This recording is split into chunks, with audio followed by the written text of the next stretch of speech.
Filipenses, do capítulo de número 4,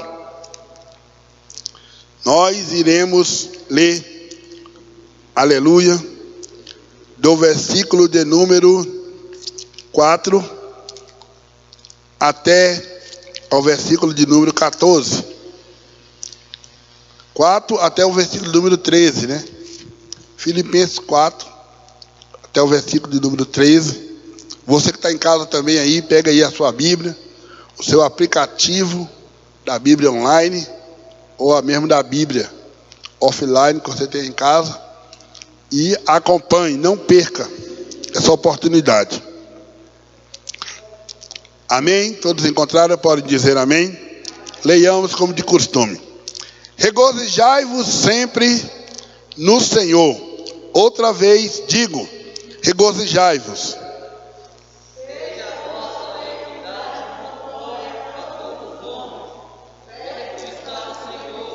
Não estejais inquietos por coisa alguma.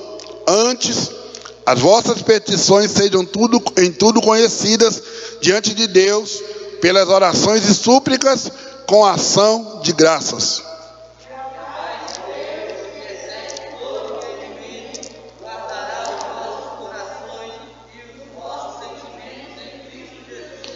Quanto ao mais, irmãos, tudo que é verdadeiro, tudo que é honesto, tudo que é justo, tudo que é puro, tudo que é amável, tudo que é de boa fama, se há alguma virtude e se há algum louvor, nisso pensai.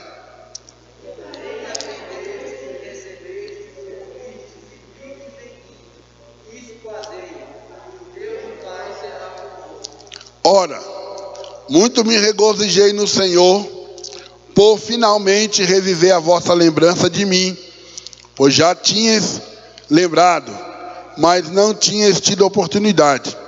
Não digo isso, sim.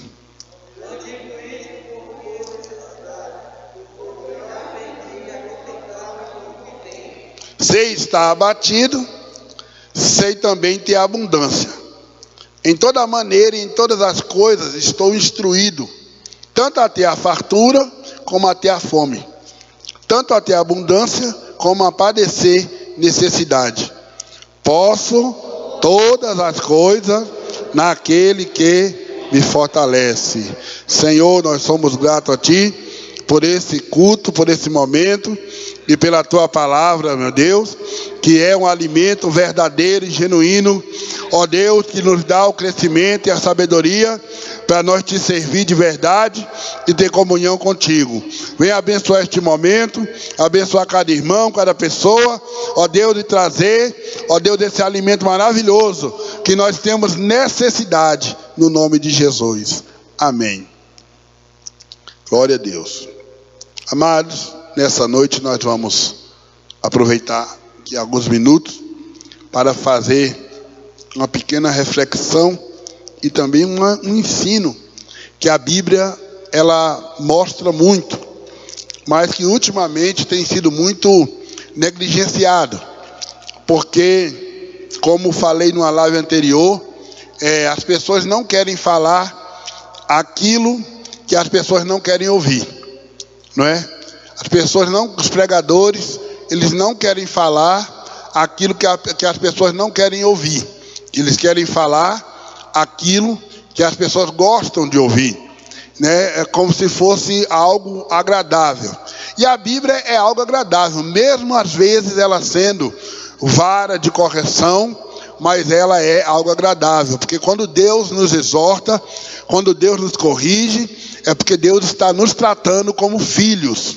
A correção de Deus não é com o objetivo de nos matar, e nem de nos lançar fora, e nem de nos fazer perecer. Não é. A correção de Deus, ela é boa. Ela é boa para nos trazer o juízo, para nos trazer a verdade das coisas e para nos orientar, para que a gente caminhe no caminho correto, o caminho que agrada a Deus. E então, não é os pregadores não têm pregado sobre sofrimento. Apesar que eu tenho percebido que os hinos que estão sendo produzidos ultimamente, eles estão falando de sofrimento e de vitória, não é? Mas não é só sobre isso que o hino tem que falar. primeiro objetivo de um hino é adorar Jesus. Tem que ser. Jesus tem que aparecer na música. Ele tem que ser adorado, ele tem que ser glorificado.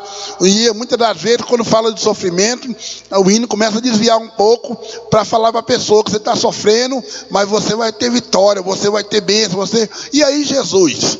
Então tem que aparecer, você está sofrendo, mas Jesus enviou o Consolador para consolar você. E aí Jesus aparece na música como o Senhor. Infelizmente, muitas pessoas que estão adorando a Deus, estão adorando por vários motivos. Então, a Bíblia Sagrada, ela nos ensina um caminho chamado o caminho do sofrimento, que muitos homens de Deus na Bíblia passaram, muitos. Talvez do que a gente entenda e mais conheça, que sofreu mais, foi Jó. Não é? O sofrimento de Jó foi um sofrimento que eu acho que nenhum de nós conseguimos suportar. Mas o que capacitou Jó a suportar aquele sofrimento é porque mesmo com o conhecimento limitado que Jó tinha sobre Deus, mas era um conhecimento firme. Ele sabia quem era Deus. Ele aceitava. Quando alguma coisa vinha para Jó, ele dizia: não, esse sofrimento está vindo sobre mim aqui, não é do diabo, porque o diabo não tem poder na minha vida. Se está vindo, é porque foi permissão de Deus. Quem me dera se eu comparecesse diante dele, eu exporia a minha causa, eu colocaria a minha causa diante dele e ele me ouviria. Então já tinha dentro dele a certeza: eu vim para o mundo nu e eu vou voltar nu, porque o Senhor me deu e o Senhor também tomou. Bendito seja o nome do Senhor. Então Jó tinha essa teologia na mente dele: eu sirvo a Deus, então eu estou debaixo da proteção de Deus, e também posso estar debaixo da exortação de Deus, e tudo que acontecer comigo é permissão de Deus. E por isso o apóstolo Paulo ensina a igreja, e ele diz: em tudo dai graça. Dá graça em tudo. E o apóstolo Paulo também foi uma das pessoas que amadureceram. Paulo, no começo da sua fé, ele sofreu muito, porque ele era perseguidor. Ele era alguém que andava atrás dos irmãos na igreja primitiva para matar. E ele chegou a fazer parte da morte de outros apóstolos, de outros seguidores de Cristo. E ele diz no livro de Atos que ele tinha prazer de molhar a roupa com o sangue da pessoa que ele matava, e apertava assim e o sangue escorria. Ele tinha esse prazer, e ele dizia: na minha consciência eu estava fazendo algo para Deus, mas depois eu descobri que eu estava matando, por isso eu não sou digno de ser chamado apóstolo, eu tenho que ser o menor dos apóstolos. Mas ele diz: mas contudo o Senhor me escolheu e me chamou para ser um vaso escolhido para pregar a sua palavra aos gentios. Então o apóstolo Paulo também sofreu, e ele sofreu muito, porque ele aceitou o chamado de Deus. E aqui começa essa pregação. Quando Deus te chamou, quando Deus me chamou, quando Deus nos chamou, esse ensino, ele aplica isso. Deus não te chamou para você simplesmente viver só o sobrenatural e viver uma vida feliz, sem desafios, uma vida sem tropeço, uma vida sem tribulação, uma vida sem luta, uma vida que está baseada simplesmente no deleite, simplesmente no sossego, simplesmente na zona de conforto. Deus não nos chamou com essa intenção, porque quando Deus nos chamou, Deus nos tirou do reino das trevas. Você e eu, nós pertencíamos a um reino chamado reino das trevas, e nós estávamos presos nesse reino pelo pecado. Nós estávamos amarrados pelo pecado, e o salário do pecado é a morte. Mas quando Cristo nos encontrou, ele nos tirou do reino das trevas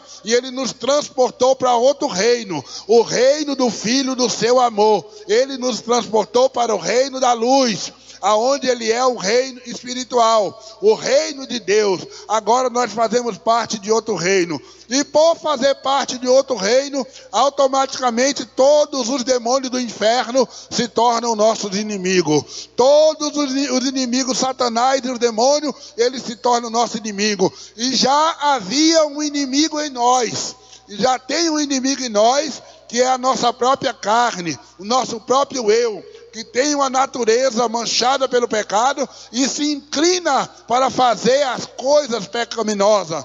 E aí então Jesus nos tira do reino das trevas e nos coloca no reino da luz e nos dá o Espírito Santo, nos dá a unção do Espírito, para que o Espírito conduza a nossa mente. Todos aqueles que são guiados pelo Espírito de Deus, esses são filhos de Deus. Romanos capítulo 8, versículo 14, fala que todos aqueles que são guiados pelo Espírito de Deus, esses são filhos de Deus. E a Bíblia diz que o mesmo Espírito testifica com o nosso Espírito que somos filhos de Deus. Então, Jesus, aleluia, ensinando. Também ele ensinou que no mundo nós teríamos muitas aflições. E ele disse, vocês vão ter aflição. No mundo tereis aflição. E o cristão, ele é testado. Deus usa a aflição. Deus usa o sofrimento. Deus usa a tribulação, a luta, para poder nos melhorar, para poder nos aprimorar, para poder ampliar a nossa visão. E aí o apóstolo Paulo entendeu isso. Ele amadureceu, porque ele sofreu naufrágio, ele sofreu luta, ele sofreu perseguição, ele foi apedrejado, ele foi chicoteado. Paulo sofreu, e quando ele se dedicou e entregou ao evangelho, ele sofreu uma perseguição demais, severa demais. Mas Paulo disse uma coisa: todas as coisas contribuem juntamente para o bem daqueles que servem a Deus. Ou seja, quando você está passando no vale da enfermidade, Deus tem um propósito. Quando você está passando no vale da luta, ou seja financeira, ou pessoal, ou a guerra espiritual travada, aleluia, Deus tem um propósito. Quando você está passando também em momentos de luto, de desespero, Deus também tem um propósito, porque todas as coisas contribuem para o bem daqueles que servem a Deus. Então, o apóstolo Paulo instruiu a igreja Tessalonicenses, Filipenses, uma igreja que ajudou a Paulo quando ele estava numa luta. E a igreja mandou, aleluia, um presente para ele. E ele foi agradecido. Ele falou, eu agradeço, irmão, o presente, o recurso que vocês mandaram para mim. Mas eu vou dizer uma coisa para os irmãos. Se vocês não mandassem esse recurso para mim, eu continuaria feliz. Se vocês não tivessem me socorrido, eu sou grato, porque nenhuma igreja me socorreu, mas vocês me socorreram. Mas eu vou dizer uma coisa, se vocês não mandassem o recurso para mim, mesmo assim, eu continuaria feliz, eu continuaria. Sabe por quê, irmãos? Os irmãos dizem, por quê, Paulo? Ele diz, porque eu aprendi a ter e aprendi a não ter. Eu aprendi a estar abatido e também aprendi a ter abundância. Em toda maneira, em todas as coisas, eu estou instruído. E aí entra, irmão, onde nós temos que aprender a aceitar certas coisas na nossa vida. Não é fácil você passar tribulação. Não é fácil você ser provado. Não é fácil você passar uma luta no seu lar, com seu filho, no seu casamento. Falta de emprego, falta de dinheiro, às vezes passar necessidade, ou ser envergonhado, cair em situações, não é fácil, aleluia, mas o cristão precisa aprender a aproveitar estas coisas. Paulo aprendeu isso, e ele chegou a dizer assim, eu estou ao ponto de me regozijar com as aflições, eu me regozijo com as aflições. Aleluia, Paulo chegou ao ponto de dizer isso. Ora, parece uma loucura alguém sentir prazer nas aflições, sentir prazer nas lutas. Quando Paulo estava passando luta, ele dizia, graças a Deus, glória a Deus, louvado seja o nome do Senhor, porque eu sei que o meu Deus é poderoso para fazer infinitamente mais do que tudo aquilo que pedimos ou que pensamos. Então, o sofrimento, ele precisa trazer um impacto na nossa vida. Ele precisa nos amadurecer. Aleluia. Você vê que os homens de Deus que sofreram na Bíblia, eles tiveram grandes experiências. Você vê Estevão, na hora da morte, Estevão, na hora de ser apedrejado, as pedradas comendo sobre ele, jogando pedra nas costas, na cabeça, com tanta raiva, com tanto ódio, mas Estevão levanta os olhos para o céu, e quando ele levanta os olhos para o céu, esse ato de levantar os olhos para o céu, ele estava olhando para Jesus, ele estava dizendo: Senhor, eis-me aqui, se é para me sofrer e padecer pelo Senhor, eu aceito. E quando ele leva os olhos para o céu, ali o céu espiritual se abre, e ele olha e contempla Jesus à direita do trono de Deus, e ele diz: eis que eu vejo os céus abertos, e o Filho de Deus à direita do trono de Deus. E eles apedrejaram Estevão, mas Estevão foi recebido na glória como mártir, aleluia, e vai ser coroado como mártir, aleluia, no dia do tribunal de Cristo. Então, aleluia, o apóstolo Paulo, ele diz: irmãos, vocês precisam regozijar sempre, nunca partir para reclamação, nunca partir para murmuração, aleluia, nunca partir para ficar lamentando, lamuriando, sofrendo. É isso que a depressão tem aproveitado na vida de crente. Muitos cristãos estão em depressão. Eu ainda não consegui entender como. Eu sei que por ser humano, todos nós, por sermos humanos, estamos sujeitos a cair em várias situações e até mesmo na depressão. Mas eu sei que o Consolador, o Espírito Santo, na hora da dificuldade, ele está à nossa disposição para nos trazer um alento, para nos trazer uma palavra de conforto, para nos trazer uma palavra de alegria, para nos trazer a garantia, aleluia, de que as aflições do presente tempo não é para comparar com a glória que há de ser manifestada em nós. Aleluia, a luta, a tribulação que está passando ao povo de Deus não é para comparar com a glória. Aleluia, foi o que o apóstolo Paulo disse: eu tenho por certo que as aflições do presente tempo não são para comparar com a glória que há de ser manifestada em nós. Aleluia. Então o Espírito Santo, aleluia, através do apóstolo Paulo, deu uma instrução, aleluia, modesta. Paulo diz: eu sei ter fome, eu sei ter fartura, eu sei ter abundância, eu também sei padecer necessidade. Nós precisamos, como cristão, aprender a amadurecer nisto. Por quê? Porque as pessoas, elas estão, aleluia, fundamentando os seus conhecimentos, os seus argumentos, somente na bondade de Deus.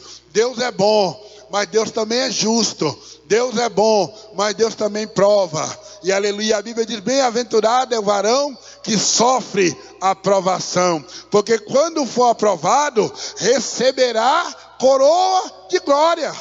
Aleluia, quando Deus te prova, Ele está querendo te levantar. A prova é sempre um passo a mais na comunhão com Deus. O sofrimento, a luta de Jó, levou Jó para mais perto de Deus. Quando Jó passou por tudo aquilo, aleluia, ele tomou uma decisão. Quando Deus se revelou para Jó, Jó disse uma coisa: eu bem sei que tudo pode e que nenhum dos teus planos podem ser frustrados. Com meus ouvidos eu ouvia falar de ti, mas agora os meus olhos te contemplam. Agora eu vejo que tu és além daquilo que eu pensava que o Senhor era. Agora eu vejo que o Senhor é muito mais. Que tudo que eu passei porque o Senhor queria me provar. Então, o apóstolo Paulo também explica sobre isso. E nós estamos vendo um período de muitos falsos profetas, falsos mestres. Por que são falsos mestres? Porque eles não falam a palavra de Deus com integridade. Eles falam a palavra de Deus de maneira leviana. Eles usam a palavra de Deus. E são esses que serão reprovados em Mateus capítulo 7. São esses que vão chegar diante do Senhor e vão dizer: Senhor, no teu nome eu preguei, no teu nome eu expulsei demônio, no teu nome eu fiz milagre, eu curei os enfermos, no teu nome eu profetizei, no teu nome eu realizei muitas coisas. E aí o Senhor vai dizer: afastai-vos de mim, eu nunca vos conheci. Por quê? Porque eles não tinham comunhão com Deus. Eles usavam a palavra de Deus. Nessa pandemia foi muito bom, porque muita gente que vivia dependendo de... Não estou dizendo bom nesse sentido. Se a pessoa é um pregador, é um que depende de oferta, vive uma vida dedicada na obra de Deus, ele merece ser sustentado, porque Paulo disse que não é muito que aqueles que pregam o evangelho, que vivam do evangelho. Mas muitos que estavam surrapiando, aproveitando da palavra de Deus, os aproveitadores, eles tiveram, aleluia, cortado. Deus usou isso até para dar uma lição, para poder tirar. Agora vamos ter que buscar outro meio, né? Muitos aproveitadores e mentirosos, né?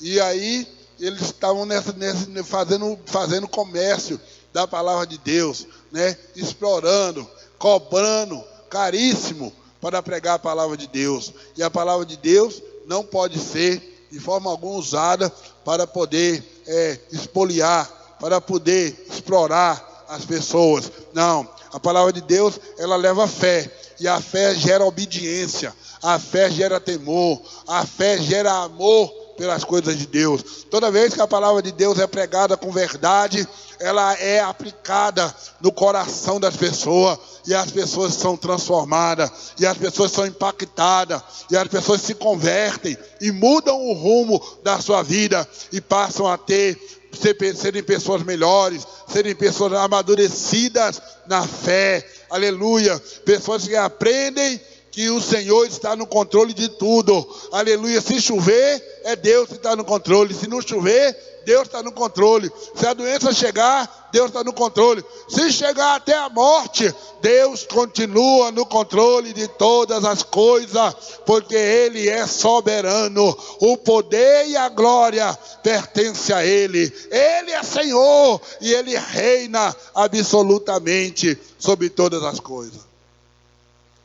Então, o entendimento que o apóstolo Paulo trouxe aos irmãos foi isso, né? Ele fez um agradecimento. Irmão, eu agradeço a vocês e quero que vocês continuem melhorando.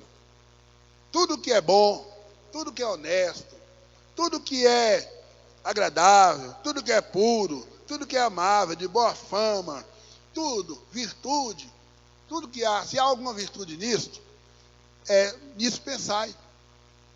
Nisto pensai. Ou seja, irmão, é isso mesmo. Vocês estão me ajudando, mandaram uma oferta para mim. Muito obrigado. E eu quero que vocês continuem assim. Tudo que é bom, tudo que é agradável, tudo que é perfeito, tudo que é puro, tudo, ocupa a vossa mente com isso. Isso ocupe o vosso pensamento, né? Mas eu quero dizer uma coisa para vocês. Se vocês não mandassem isso aí para mim, eu continuaria feliz. Porque eu sei ter e sei não ter. Aí é que está, né? A gente, muitas das vezes, mostramos um cristão forte, mas quando chega a necessidade, bate um desespero, né? Bate um desespero. Por que eu estou passando por isso? Né? E a teologia da prosperidade, Deus quer que eu seja próspero. Deus quer que você seja próspero. E ser próspero é diferente de ser rico. Tem pessoa que pensa que ser próspero é ser rico. Não. Ser próspero é você ter sempre. É você ter sempre. E Deus é que falou para Josué: guarda as palavras da profecia desse livro. Josué, você guarda. Não te desvia nem para a direita nem para a esquerda. Come essa palavra aí. Esteja contigo no teu coração. Guarda ela. Porque então prudentemente te conduzirás. E tudo quanto fizer, prosperarás. Deus falou para Josué que ele ia ser próspero. Ele só precisava guardar o livro, não te aparte do livro desta lei. Não te aparte. Ou seja, pratica a palavra. Aleluia, que a prosperidade vai chegar. É porque Jesus falou: buscai primeiro o reino de Deus e a sua justiça, e todas as demais coisas vos serão acrescentadas. Então Jesus falou que Ele iria nos dar uma vida abundante.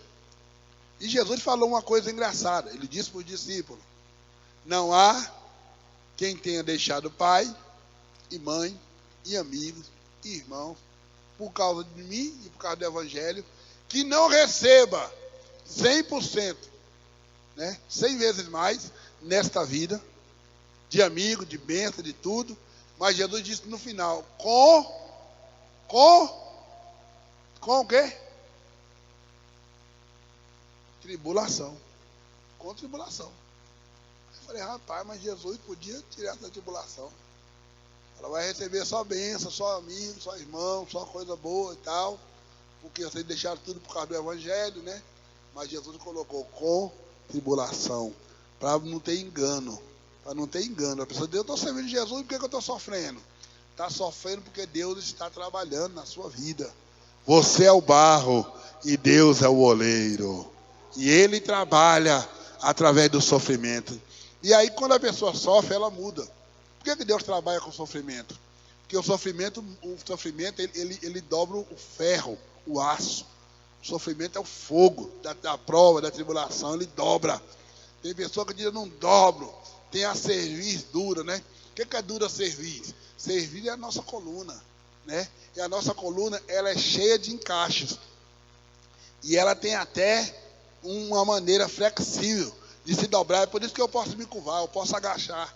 Porque eu tenho aqui nas minhas vértebras, aqui um mecanismo que foi feito. Mas endurecer a cerviz significa que é não aceitar a coluna dobrar. A coluna endureceu. E aí a pessoa anda com a cerviz dura. E aí Deus se opõe à pessoa. Porque Deus diz o quê?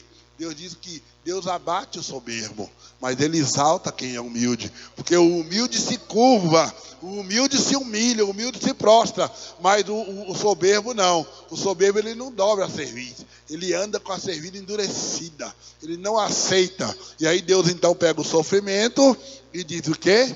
Vou te levar no deserto, e lá no deserto eu falarei ao teu coração. Foi o que Deus falou para Isaías. Fala para o meu povo, Isaías. Oséias, fala para o meu povo, Oséias, que eles é o meu povo, eles é a mulher da minha mocidade. Eu escolhi eles, e eu nunca traí eles, eu nunca fui infiel, eu nunca deixei de amá-los, eu nunca deixei de protegê-los, mas eles foram infiel a mim. Mas fala com eles, que eu vou pegar eles, e vou levar eles para o deserto, e lá no deserto, eu falarei ao vosso coração. Deus estava dizendo que ia levar a nação para uma situação onde não tinha água, onde não tinha nada. Aí ele ia ter que clamar a Deus. E Deus viria e dizia, por que você está sendo infiel? Se eu sou fiel com você. Por que você está fazendo isso? Se eu sou um Deus que cuido, nunca deixei de amar. Amei com amor eterno e com bondade eu te atraí. Foi com amor eterno que eu te amei e com bondade eu te atraí. Então o sofrimento nos melhora. Davi chegou e disse junto com os cantores, os filhos de Corá, foi-me bom eu ter sido afligido. Antes de ser afligido, eu andava errado. Mas agora os meus pés encontraram um caminho plano. Davi estava dizendo que antes de ser afligido, ele confiava nele. E Deus, quando viu que Davi estava confiando nele, o que Deus fez? Deus falou, Davi, tu está confiando em você mesmo, rapaz. Tu está deixando de confiar em mim? É o seguinte, meu amigo. Vai lá e conta o povo. Que eu vou tirar essa raposa do teu coração. E Davi foi contar ao povo. E Deus chama Davi e diz, por que foi contar ao povo? Tu está deixando de confiar em mim? Mas era algo da parte do Senhor. Porque Deus encontrou no coração de Davi algo. Quando Deus encontra no seu coração, Deus trata com você. Quando Deus encontra algo no seu coração que não está de acordo com a vontade dele, Deus trata de tirar. E uma das maneiras de tirar é Deus, aleluia, quebrar o seu coração e abrir e tirar. Foi o que ele fez com Davi. Davi está confiando demais, Davi, nos homens. Está confiando no exército, né? Davi, é o seguinte, meu irmão. Agora tu me desagradou. Ele disse, não, Senhor, não, tu me desagradou. Agora tu escolhe um castigo. Tu quer o quê? Quer ser perseguido durante 3 meses? Tu quer a morte? Tu quer o quê? Como é que tu quer? E ele disse, caia eu na mão do Senhor e não caia eu na mão dos homens. Porque os homens não têm misericórdia, né? Mas Deus quebrou Davi. E depois que Davi foi afligido, ele aprendeu. No dia que ele estava fugindo de seu filho Absalão, com terra na cabeça, saco e cinza, e andando e chorando, veio um camarada e começou a gritar, ei, seu traidor, ei, isso aí ó, é porque você destruiu a família de Saul, Deus agora está tratando contigo aí, e tudo. E o soldado de Davi falou: Davi, meu rei, deixa eu passar para o outro lado, que eu te prometo que eu não vou dar mais do que um golpe de espada naquele amaldiçoado, que eu vou cortar a cabeça dele fora.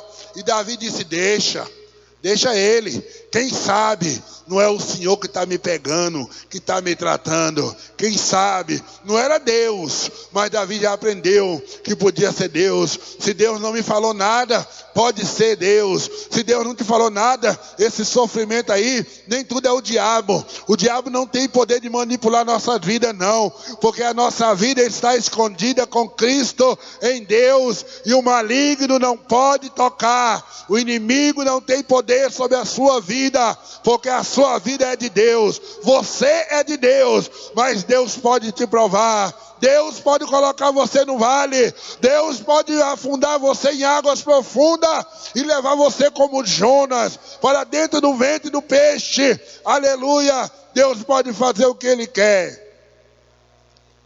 E Deus anda nos sondando. Aí Davi aprendeu: tu me conheces quando eu estou deitado, quando eu estou de pé, quando eu estou sentado, quando eu me levanto. Para onde é que eu me irei do teu espírito? Antes que as palavras cheguem na minha boca, tu já conhece. Antes, dentro do ventre, aleluia, tu viu o meu corpo ainda informe. Eu não estava nem formado, tu já me viu. Davi entendeu. Quando você aceita o sofrimento, você amadurece. Você tem outra compreensão sobre Deus. Você tem outra compreensão. Você deixa de ver Deus como Papai Noel. Tem muito crente que está vendo Deus como Papai Noel. Deus não é Papai Noel. Deus não é Papai Noel. Deus não é bonzinho. Deus é bom. E Deus também não é perverso, não é mau. Não. Entendeu? Deus não é. Ele é um Deus de equidade. Equidade é equilíbrio. E Paulo fala para os irmãos aqui: irmão, eu quero que vocês sejam pessoas que tenham equidade. Ele fala aqui no capítulo, no versículo 5. Eu quero que vocês tenham equidade. E que seja notória, equilíbrio entre as pessoas. O cristão precisa ser equilibrado. Por quê? Porque Paulo está falando isso aqui, instruindo os irmãos, porque tem pessoa que é desequilibrada. Se acontecer alguma coisa, a pessoa fica: meu Deus do céu, e agora? Ai, meu Deus, cai lá duro e morre. Porque não tem equilíbrio. Aconteceu alguma coisa? Para. Vamos analisar, vamos ver o que nós temos que fazer. Qual os recursos? Qual é o próximo passo? O que tinha que acontecer já aconteceu. Nós vamos agora poder ficar. Davi também aprendeu isso aí. Porque quando ele pecou, foi gerado um filho daquele pecado. E o filho, Deus falou: não vai viver, Davi. Não vai viver, esse filho não vai viver não. E Davi disse: mas Senhor, tem misericórdia, essa criança não tem culpa. Essa criança tem pecado, eu que sou pecador, eu que sou falho. Tem misericórdia, chorando, gemendo. E Deus disse: não vai viver, Davi. Não vai viver. E aí Davi chorou, não quis comer. Os homens chegaram com música, ele: tira a música. Chegaram com comida: Davi, tem um almoço, tem a comida. Vários dias tu está aí sem comer. Ele disse: eu não quero comer. E guerreando com Deus. E dizendo para Deus: deixa eu viver. Deus diz: vai morrer. Deixa eu viver, vai morrer. Vai morrer. E morreu. E quando morreu, Davi sai de lá. E eles dizem: me traz pão, eu estou com fome. Trouxeram pão e trouxeram água. E um ficou olhando para o outro. E falaram: meu Deus, quando a criança ainda estava viva, tu estava aí orando, nem comia. Ele dizia: porque enquanto ela estava viva, ainda tinha esperança. Ainda tinha como eu buscar o Senhor e o Senhor mudar a sentença. Mas agora que morreu, não tem o que fazer mais. Não tem, porque tinha equilíbrio. E o cristão precisa aprender o sofrimento. Ele nos dá equilíbrio. Ele nos ensina a não desesperar, a não cair em desespero, porque o desespero, ele prova a nossa dúvida. O desespero, ele prova que nós não estamos confiando no Senhor. O desespero prova que nós não estamos, aleluia, com nossa confiança no nosso Deus. E a Bíblia diz que quando Josafá foi à guerra, vinha um rei chamado Senaqueribe. E esse rei Senaqueribe juntou um grande exército, uma multidão que estava cobrindo os montes. E ele vinha e ele disse: quem é o rei? Quem é o Deus que vai poder vos livrar? Mas Josafá foi orar, falar com Deus. e disse: Senhor, ele está dizendo aí, ó, todo mundo desesperado, mas Josafá foi orar. É o segredo nosso. Quando vem a prova, quando vem a luta, quando vem o vale, quando vem a dificuldade, nós temos que ir para a oração, nós temos que ir para o joelho, nós temos que colocar o nosso rosto no pó, porque a Bíblia diz: coloca o teu rosto no pó, porque talvez ainda tenha esperança. Quando você coloca a tua face no pó, por uma guerra no teu lar, na tua vida, tenha certeza que o Deus do céu está escutando, tenha certeza que o Deus do céu está respirando a tua oração, e Ele tem resposta para você, e Ele tem vitória para você, e Ele tem bênção para você, aleluia. No final, se você confiar, aleluia, Ele vai te dar a vitória. No final, se você crer, Ele vai passar contigo no fogo. No final, se você crer, aleluia, Ele vai abrir o mar, e você vai atravessar o mar em terra seca, porque Ele é Senhor,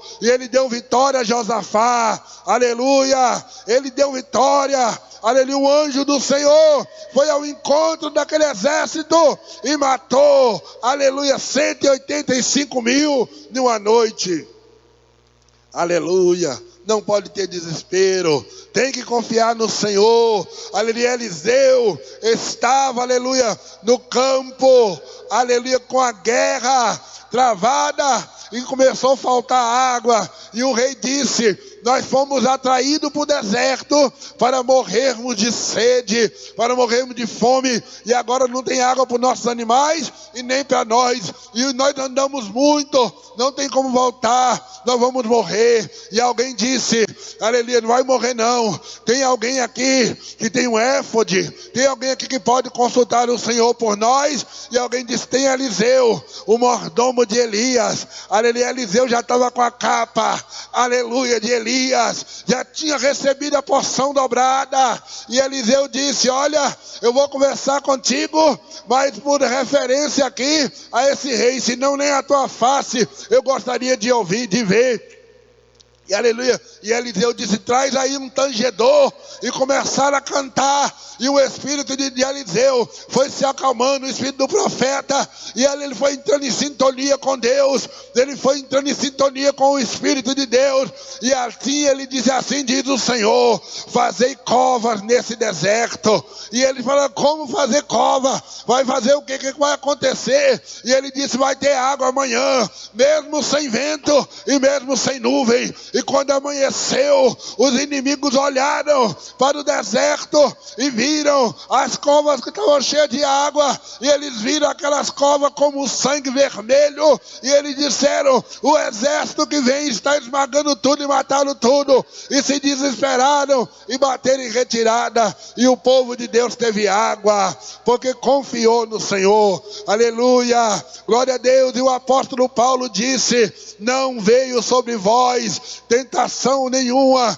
senão que seja humana, e Deus, junto com a tentação, Ele manda o escape. Tenha certeza, irmão, junto com a luta, Deus manda a vitória, junto com o sofrimento, Deus manda a alegria, junto com a prova, Deus manda a aprovação, aleluia, junto com a guerra, Deus manda, aleluia, a vitória, o troféu, aleluia, porque o choro pode durar uma noite, mas a alegria vem de manhã. O choro pode durar uma noite, mas a alegria vem pela manhã. Quem confia no Senhor vai cantar de manhã, como Miriam cantou, aleluia, aleluia.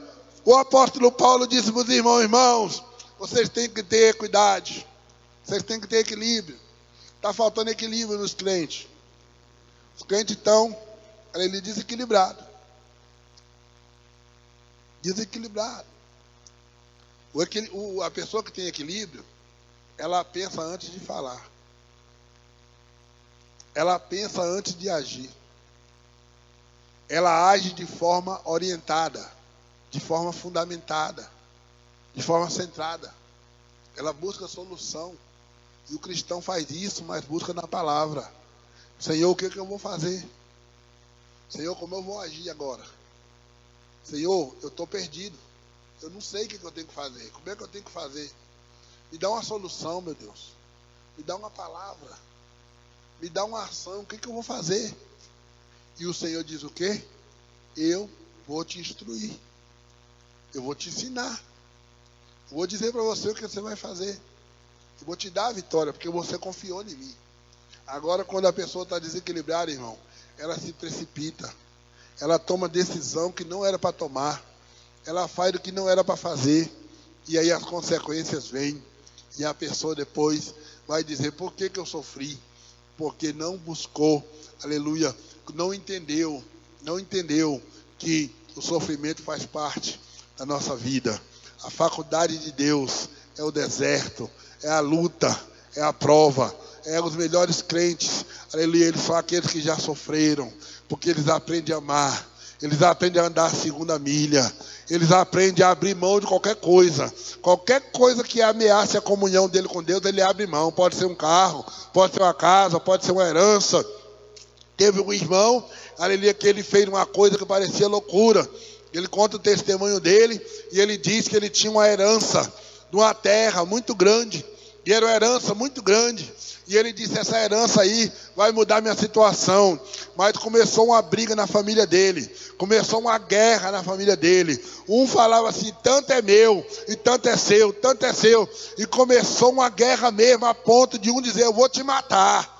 Mas essa terra não é sua, eu vou destruir. Começou essa guerra e o irmão começou a orar e dizer, Deus, eu tenho direito, Senhor. E aí minha parte, como é que vai ser? Senhor, isso aí, começou a orar, buscar a Deus. E ele conta que num dado momento, Deus falou para ele, abandone isso aí, deixa isso aí para lá. Eu vou te abençoar de outra forma. E ele disse que deixou aquela herança ali. Mas ficou assim pesaroso, falou, meu Deus, falou, mulher, eu vou deixar isso aí para lá, se um dia isso aí for ser meu, vai ser. E ele contando que no final de tudo, irmão, aquela terra lá, eles brigaram, se destruíram, eu sei que se mataram bem uns 4, brigando com o outro e tal. No final, quando o juiz chamou, o juiz pegou as partes que eram daqueles outros, tudinho, e deu para ele. E ele disse, meu Deus, que prova. O juiz chamou e disse, ó, a sua parte é essa aqui, mas agora só tem você, fulano e fulano, como você é o mais velho, você vai levar essa parte aqui, essa aqui, essa aqui, essa aqui, vai ficar tudo para você. E ele disse, eu não vou nem lá, eu vou vender tudo lá, vende tudo aí e me dá minha parte. Deus abençoou ele muito mais, irmão. Se ele entra e não abre mão, ele ia entrar numa guerra, ele ia entrar numa briga, ele ia entrar, irmão, não ia ter paz, não ia ter sono, não ia dormir. Assim também tem que ser o crente. A Bíblia diz que é aquele que mesmo com o dano seu, não muda. Senhor, Davi pergunta, quem entrará no teu santuário? E quem habitará no seu lugar santo? O que é limpo de mão, puro de coração, que não entrega a sua alma à vaidade, nem jura enganosamente. Aquele que mesmo com dano seu, não muda. Tem hora que você ganha perdendo. Tem hora que você sobe descendo. Tem hora que você vai ficando. Porque Deus é Deus que trabalha independente das situações. Nada é para o nosso Deus ajudar tanto o pequeno como o grande. Aleluia, Ele faz o que Ele quer. Ele mata e Ele faz viver. Ele fere, mas Ele também liga a ferida. Ele é Senhor absoluto. Vale a pena aceitar tudo que vem da parte de Deus. Até mesmo o sofrimento. Até mesmo a luta. Vale a pena aceitar. Quem confia no Senhor nunca sai perdedor. Sempre vence. É por isso que Paulo falou, irmão. Eu sei tudo, irmão. Paulo falou para o irmão, eu estou instruído em tudo. Em tudo. Eu sei passar fome. Eu sei comer. Tem pessoa que não sabe passar fome. Se faltou alguma coisa, ele cai num desespero, numa luta, num medo. Eu já encontrei irmão que diz, irmão, eu tenho medo da minha família passar fome, eu tenho medo de sei o quê. Está contando para o diabo o seu segredo. Eu tenho que ter medo de pecar contra o Senhor. Tem que ter medo de fazer as coisas que não agradam a Deus. Nossa vida está na mão de Deus. É Deus que nós estamos escondidos com Cristo em Deus. Não precisa se preocupar. Nós temos que aprender a confiar. Então o sofrimento não pode nos afastar. Eu tenho medo, irmão, de faltar. Eu tenho medo de faltar isso. Eu tenho medo de faltar aquilo. Eu tenho medo do meu filho. E Jó disse, o que eu temia me aconteceu. Jó tinha medo de acontecer alguma coisa com o filho dele. Ele tinha medo. Quando os filhos dele chegavam das festas, dos encontros, Jó ia de madrugada oferecer sacrifício e orar. E dizer, ó grande Deus, Senhor, se os meus filhos cometeram pecado contra ti, eu estou aqui como chefe da minha família, como sacerdote, eu estou aqui oferecendo esse sacrifício, em cheiro suave para ti. Aleluia, para o Senhor ter misericórdia do meu filho. Não permite que aconteça nada. Eles é uma riqueza que o Senhor me deu, é uma fortuna que o Senhor me deu. E ele diz, o que eu temia, me aconteceu. Ele temia que os filhos dele um dia caíssem na mão do Todo-Poderoso, e Deus ceifou todos os filhos dele. Mas a fé de Jó não foi abalada, a integridade de Jó não foi abalada, porque ele disse, o Senhor me deu, mas o Senhor também tomou. Bendito seja o Senhor. Aleluia. O apóstolo Paulo disse para os irmãos, vocês precisam sempre se regozijar no Senhor. Sempre. Sempre. Ah, mas eu estou com a dor, cabeça doendo, glória a Deus. Ah, eu estou desempregado, glória a Deus. Estou na luta, glória a Deus. Estou passando por uma enfermidade, glória a Deus. Tudo é glória. Em tudo é graça. Em tudo. Porque Deus cuida de nós. E Ele cuida nos mínimos detalhes. Ele nunca cuida de nós de maneira relapsa, relaxada. Não. Deus cuida nos detalhes. É nos detalhes. Aquilo que você fala na mente, né? Na mente. Eu conheci uma irmã que ela era de oração, uma baiana. Era pobre, irmão. Pobre. É como diz o outro, pobre de marré, né? Pobre, mas humilde. Deus tem um negócio com essas pessoas humildes. Tem pessoa que não tem nada, só tem Deus. Não tem nada, mas eu tenho Deus. Deus eu não abro mão, não. Não abro mão, eu tenho Deus. E Deus é tudo. E essa irmã, eu vi ela lá contando, falou, olha, irmão, tem coisa que eu acho engraçada. Às vezes eu estou assim, passando uma luta, estava numa luta tão grande, e orou, e ela disse assim, que pensou assim, ai meu Deus, se eu encontrasse aqui um dinheiro, eu faria tal coisa. Né? O Senhor sabe, ali orando na consagração da manhã, disse que foi embora, saindo da igreja, indo embora. O redemoinho veio assim, e trouxe o dinheiro, parou bem no pé dela. E ela pegou o dinheiro. O dinheiro falou, rapaz, R$50. Naquela época, mais atrás, valia bastante dinheiro. E ela pegou o dinheiro e agradeceu a Deus. Depois ela disse que ela me contou, oh meu Deus, eu estou com tanta vontade de comer um peixe. Quem me desse, eu pudesse comer um peixe hoje, né? Mas não tem, Senhor. Mas graças a Deus, eu tenho o Senhor. O Senhor é melhor que tudo para mim. É tudo para mim, o Senhor é tudo para mim.